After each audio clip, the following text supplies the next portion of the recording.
Ex-wife who cheated and abandoned us returns with another man's kid, begging to be a family again, so I laughed, shut the door in her face, and filed restraining orders on her and my parents. I'm making pancakes when the doorbell rings. It's Saturday morning, and the girls are still in their pajamas. Isla's got her hair in a messy bun. Ruby's clutching her stuffed elephant. We've got a routine now. Saturdays are pancake days. Sunday is movie night. Structure matters when you're raising 2 kids solo. I'll get it, Isla says, already halfway to the door. Wait. I flip the pancake, wipe my hands on a towel. Let me check first. We don't get visitors. Not really. My neighborhood's quiet, mostly young families and retirees. I glance through the peephole and my stomach drops. Angela, 5 years.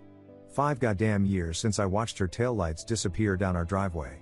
And now she's standing on my porch like she just ran to the grocery store. She's holding a kid. A boy, maybe 2 years old. Dark hair. Sean's kid, obviously. I unlock the door and open it. Don't say anything. Just stare. Donovan. Her voice cracks. She looks tired, thinner than I remember, dark circles under her eyes. The kid's squirming in her arms, reaching for something. I know this is unexpected. But I've been thinking a lot. About us. About the girls. I made a terrible mistake. I still don't say anything. I want to come home, she continues, and there's this desperate edge to her voice now. I want to be a family again.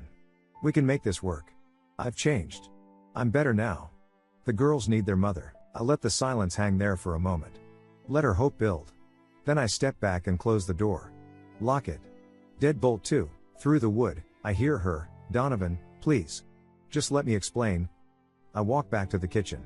Flip another pancake. Who was it, Daddy? Isla's watching me with those big brown eyes. Nobody important. Ruby pipes up from the table. Was it a salesperson? Something like that. The doorbell rings again. I ignore it. Pour more batter. The bell rings a third time, then stops. I hear a car door slam, an engine start. She's gone. I plate the pancakes, add syrup, and sit down with my daughters. They're talking about their friend's birthday party next weekend, some trampoline place. I nod along, make the right sounds, but my brain's somewhere else. Angela had postpartum depression after Ruby was born. That's what the doctors called it. But it wasn't just sadness, it was rage. She'd scream at me over nothing. Threw a plate once. Another time she shoved me into the wall hard enough that I saw stars. I told myself it was the hormones, the sleep deprivation, the stress of 2 kids under 3. We got her into therapy. Marriage counseling too. She promised she'd work on it. Promised she'd try. Turns out she was texting Sean the whole time. Childhood friend from her hometown, they'd reconnected on social media. I found the messages after she left. Months of I miss you and remember when we were kids turning into I can't do this anymore and I need to see you. She walked out on a Tuesday. Took 1 suitcase. Didn't say goodbye to the girls. 6 months later, her lawyer sent papers terminating her parental rights. I signed them. What else was I supposed to do? I rebuilt. Got promoted to senior QA engineer. Moved us into this house, 3 bedrooms, fenced backyard, good school district. My parents helped. They watched the girls every other weekend so I could breathe. They were my lifeline. The girls finish breakfast. I load the dishwasher while they head upstairs to get dressed. My hands are steady. I'm not angry. Anger would mean I still care. This is something colder. She thinks she can just show up? With Sean's kid? After abandoning her own daughters? Not a chance. That night, I'm tucking Isla into bed when she goes quiet. She does this sometimes, gets real still, like she's working up courage. Daddy? Yeah, sweetheart? She fidgets with her blanket. Is mommy coming back? My chest tightens. What makes you ask that? I don't know. I just. She looks at me, and there's something in her eyes. Something uncertain.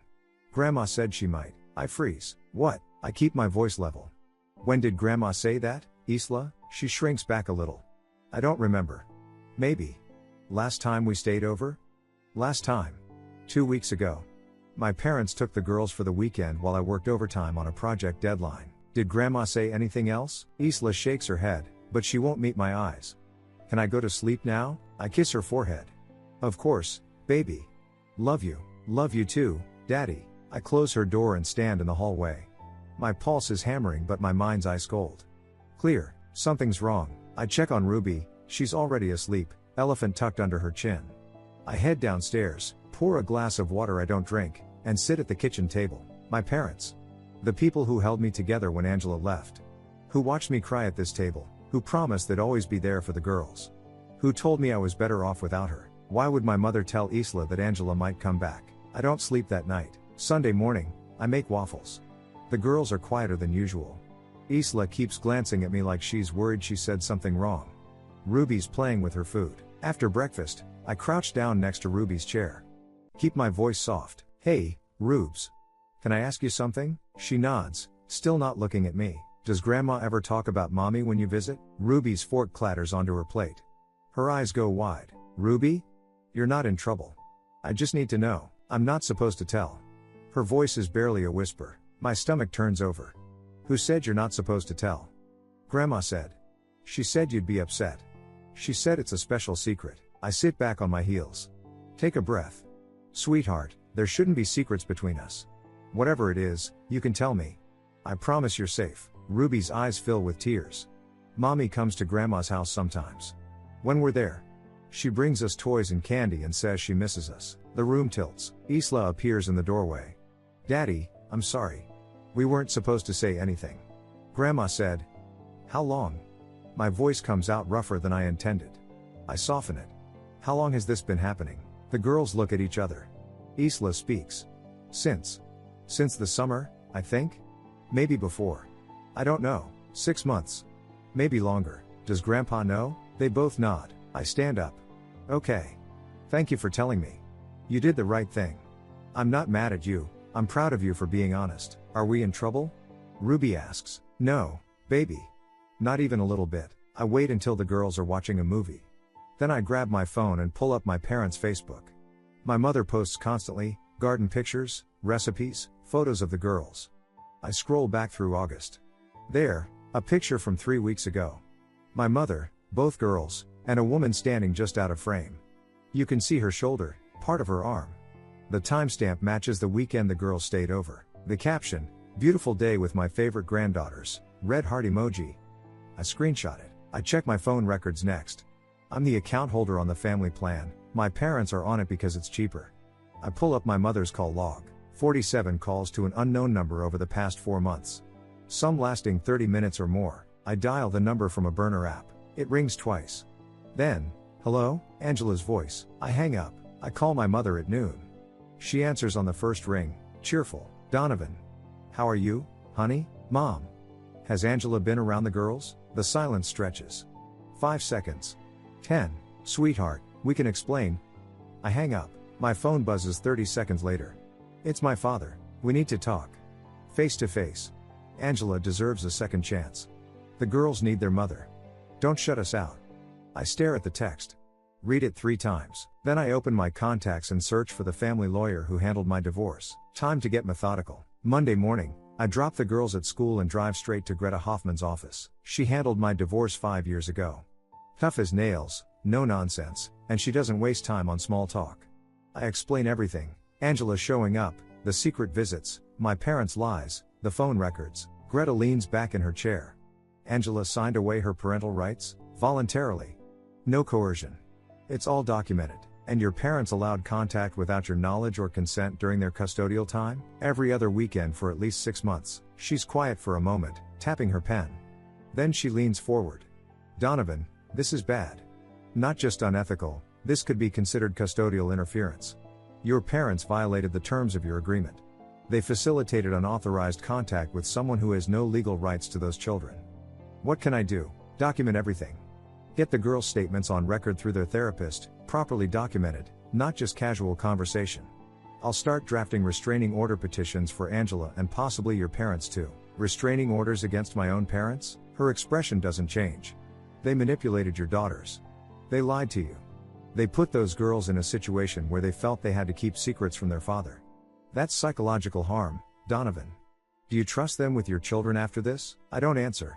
I don't need to. Get me everything you've got, she says. Screenshots, phone records, dates, times. And get those girls to their therapist ASAP. Dr. Yolanda Pierce has been seeing Isla and Ruby since the divorce. She's a child psychologist, mid-50s, kind eyes, no BS. I call her from the parking lot and she squeezes us in that afternoon. I pick the girls up early from school. They know something's up. I never pull them out early. Ruby holds my hand tight in the waiting room. Dr. Pierce sees them together first, then separately. I sit outside, watching the clock. 40 minutes.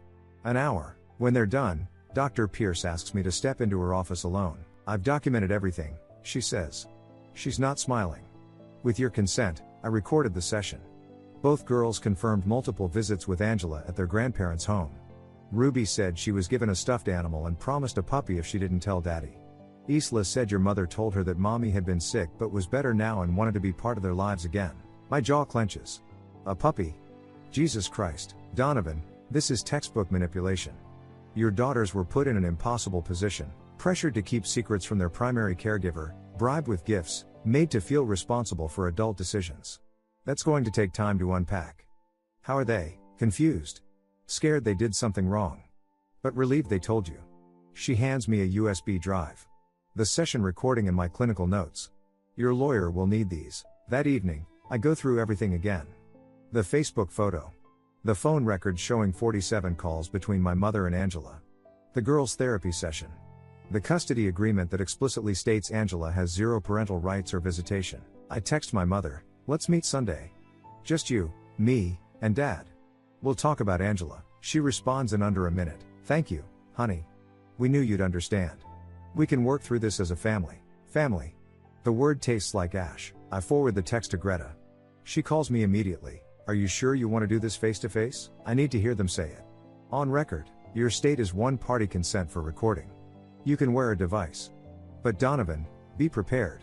This is going to burn that bridge completely. The bridge is already burned, I say. They just don't know it yet. Sunday morning arrives. I'm wearing a button-down shirt with a small recording device clipped inside the pocket. Greta tested it yesterday, crystal clear audio. I drive to my parents' house. The same house where I spent every Thanksgiving, every Christmas. Where my mother taught Isla how to bake cookies. Where my father built a tire swing for Ruby. I park in the driveway. Take a breath. My father opens the door before I can knock. He's smiling, relieved. Son. Come in, come in. My mother's in the kitchen, pouring coffee. She hugs me tight. I'm so glad you're here. We can fix this. We can all be a family again. I sit at their kitchen table. The same table where I cried 5 years ago. Where they promised they'd help me survive. My mother sets a mug in front of me. Where do we start? I smile. Cold. Calm. Let's start with the truth. My father sits across from me, hands folded. Son, we know you're upset. But hear us out. I'm listening. My mother takes a breath. Angela reached out to us about 6 months ago. She was broken, Donovan. She'd been in therapy, working on herself. She realized what she'd done to you, to the girls. She wanted a chance to make amends. So you let her see my daughters. We supervised every visit, my father says quickly. We were right there the whole time. It was controlled, safe. Without telling me, my mother's voice gets defensive. Because we knew you'd say no. You wouldn't even consider it. But Donovan, those girls deserve to know their mother.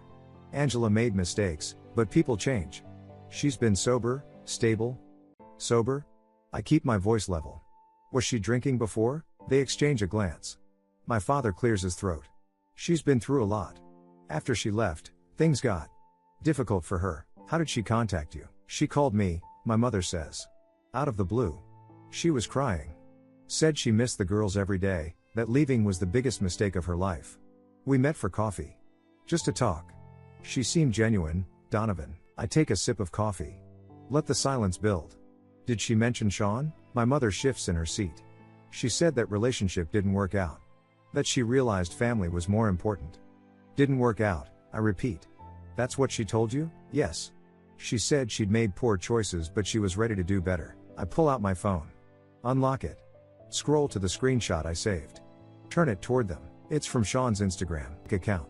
Posted 7 weeks ago, a photo of him in front of a Welcome to Denver sign, boxes stacked in a U-Haul behind him. The caption, new city, new job, new chapter. Sometimes you gotta leave everything behind. Hashtag fresh start. Angela commented, I'll always love you. Sean didn't reply. My mother's face goes pale. She didn't leave him, I say quietly. He left her.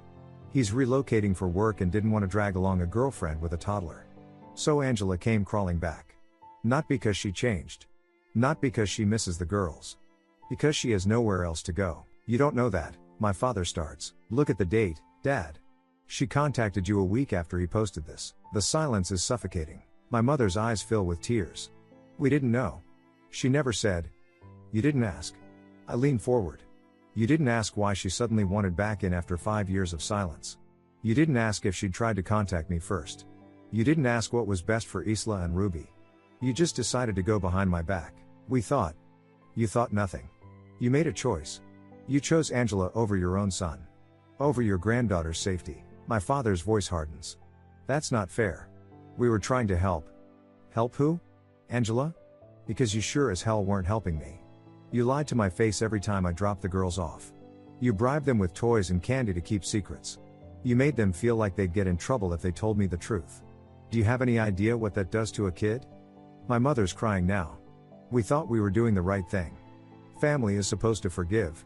She signed away her rights. My voice is steel. She walked out on 2 little girls who needed their mother. She didn't call on their birthdays. Didn't send Christmas cards. Nothing. And you let her waltz back in like none of that mattered. Donovan, please. I stand up. I'm done. My father stands too. You're overreacting. We're family. No. I look him dead in the eye. You chose her. Now you get to live with that. I walk toward the door. My mother follows, desperate. Please, we can fix this. Don't shut us out. I turn back. By the way, I recorded this entire conversation. My lawyer has the file. Don't contact me or my daughters again. The color drains from both their faces. I walk out. Get in my car. Drive away. My phone rings before I'm even out of their neighborhood. Unknown number. I decline it. It rings again. Same number. Again. I pull over. Answer, Donovan? Angela's voice is shrill, frantic. Your parents just called me. What the hell did you do? You can't just. I hang up. Block the number. 2 days later, my mother leaves a voicemail at 2 a.m. Her voice is shaking. Please, we're sorry. Angela showed up here yesterday, screaming at us. She knows you're taking legal action. She's threatening to fight for custody. She says she'll take you to court, drag everything out, make you pay for keeping her from her children. Donovan, please call us back. We didn't mean for this to happen. Please. I delete it. Then I forward the recording to Greta with one text, file everything. Greta moves fast. By Wednesday, I have temporary restraining orders against Angela and my parents. They're served by Thursday. The court date is set for 2 weeks out. I get a certified mail receipt from my parents' address. They signed for it. No phone calls. No texts. Nothing. Angela, on the other hand, doesn't take it well. I get a call from the school principal Friday morning. Mrs. Delgado's voice is tight, professional. Mr. Reyes, we have a situation. A woman claiming to be Isla and Ruby's mother showed up demanding to see them. Security stopped her at the front office. She's agitated. My blood goes cold. I'm on my way. Do not let her near my daughters. We won't. But sir, she's refusing to leave. Should we call the police? Yes. She has a restraining order. She's violating it. I break every speed limit getting there. When I pull into the parking lot, there's already a squad car out front. Through the glass doors, I can see Angela in the office, crying, gesturing wildly. 2 officers are trying to calm her down. I walk in. She sees me and her face crumples. Donovan, please. I just want to see them. 5 minutes. That's all I'm asking. No. Mrs. Delgado steps forward. Mr. Reyes, we've explained that she has no legal right to access the children, but she's insisting. She has a restraining order, I say to the officers. She's not allowed within 500 feet of me or my daughters. One of the officers nods. Ma'am, you need to come with us. Angela's voice rises. This is insane. They're my daughters. I gave birth to them. You signed away your rights, I say flatly. You walked out. You have no claim to them. She lunges toward me. The officers grab her arms. She's screaming now, incoherent, mascara running down her face. They escort her out in handcuffs. Mrs. Delgado looks shaken. I'm so sorry you had to deal with this. It's not your fault. Can you make sure the front office knows to never let her on school property? I'll provide copies of the restraining order. Already done. The court hearing is brutal. Greta presents everything. The signed termination of parental rights. The recorded therapy sessions with Dr. Pierce. The phone records showing months of contact between my mother and Angela. The recording of my confrontation with my parents. The judge, a woman in her 60s with steel gray hair, listens without expression. Angela's lawyer tries to argue she's reformed, that she deserves a chance to rebuild a relationship with her children. The judge cuts him off. Your client voluntarily terminated her parental rights 5 years ago. She had no legal contact with these children for half a decade. She then circumvented the custodial arrangement by manipulating the children's grandparents, who had no authority to grant such access. Is that correct? Angela's lawyer hesitates. Your Honor, my client was suffering from mental health issues. That's not an answer.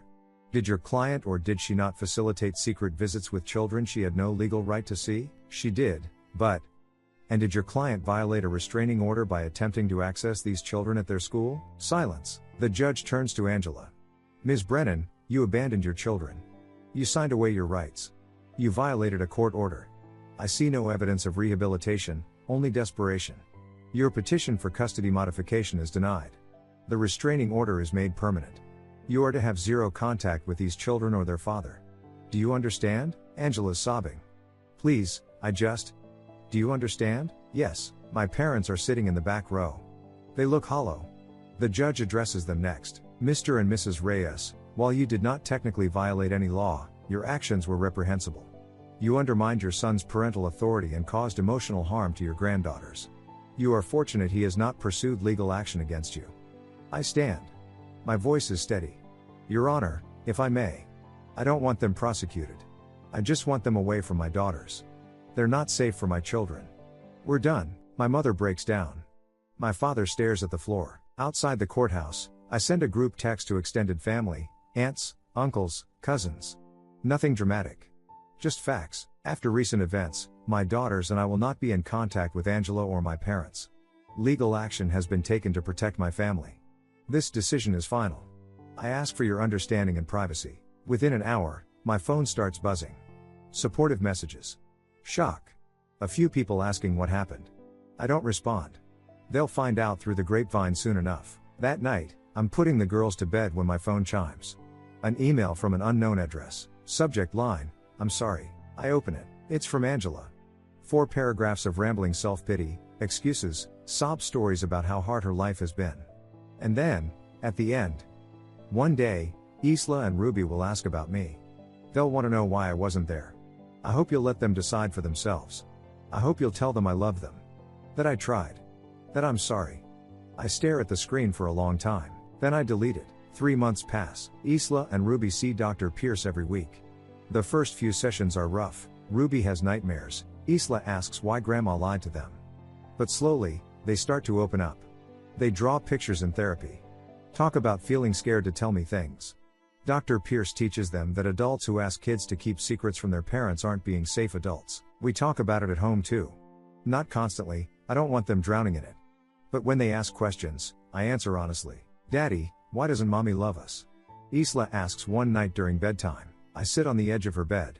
Choose my words carefully. Your mom has things going on inside herself that make it really hard for her to be a good parent. It's not about you. You didn't do anything wrong. Some people just aren't able to show up the way they should. But you show up. Yeah, baby. I do. And I always will. Ruby appears in the doorway, elephant in hand. Is Mommy sad? Probably. But that's not your responsibility. You're kids. Your job is to be kids, to play, learn, have fun. Not to worry about grown-up problems. They seem to accept that. For now, anyway. I know there will be more questions later. Harder ones. But we'll deal with them when they come. I upgrade the home security system. Cameras at every entrance. Smart locks. I give the school and their after-school program copies of the restraining orders with explicit instructions. No one picks up the girls except me or pre-approved contacts. No exceptions. I build a new support network. My neighbor, Patricia, is a retired nurse with grandkids. She offers to be an emergency contact. I take her up on it. There's a single dad in Ruby's art class, his name's Felix, and we start doing pizza nights with our kids. Normal stuff. The kind of stability the girls need. My parents send letters. I return them unopened. They try calling from different numbers. I block them. After a while, they stop. Through mutual acquaintances, I hear Angela moved 2 hours away.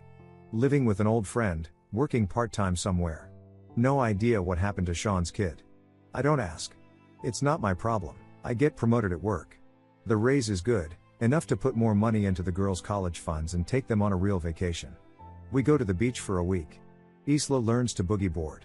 Ruby builds sandcastles and collects shells. One evening, we're sitting on the sand watching the sunset.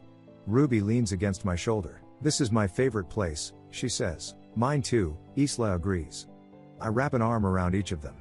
We should make this a tradition. Every summer, promise? Ruby asks. Promise. I start seeing a therapist too. Not Dr. Pierce, someone for me. A guy named Dr. Harrison who specializes in trauma and betrayal. It's harder than I expected, talking about my parents. About the fact that the people who raised me chose someone who abused me over my well-being. You're allowed to grieve that, Dr. Harrison says. Even if you're angry. Even if you made the right choice. I don't feel like I lost anything, I tell him. They were already gone the moment they lied to me, maybe. But the parents you thought you had, the ones you trusted, you lost them. That's worth grieving. I think about that a lot. It's late December when Isla runs outside after dinner, holding a piece of construction paper. She's drawn the three of us, stick figures holding hands in front of a house. Hearts everywhere. The caption, in wobbly crayon letters, "Best dad ever, for you," she says, handing it to me. Ruby appears behind her. I helped with the hearts. I crouch down, pull them both into a hug. This is going on the fridge. Front and center. Do you like it? Ruby asks. I love it. I love you both. More than anything. That night, after they're asleep, I sit on the back porch. The air's cold, stars bright. I think about where we were 5 years ago, broken, lost, barely surviving. Angela walked out and tried to destroy us. My parents betrayed us. But we rebuilt. Brick by brick, day by day. The girls are happy. They're safe.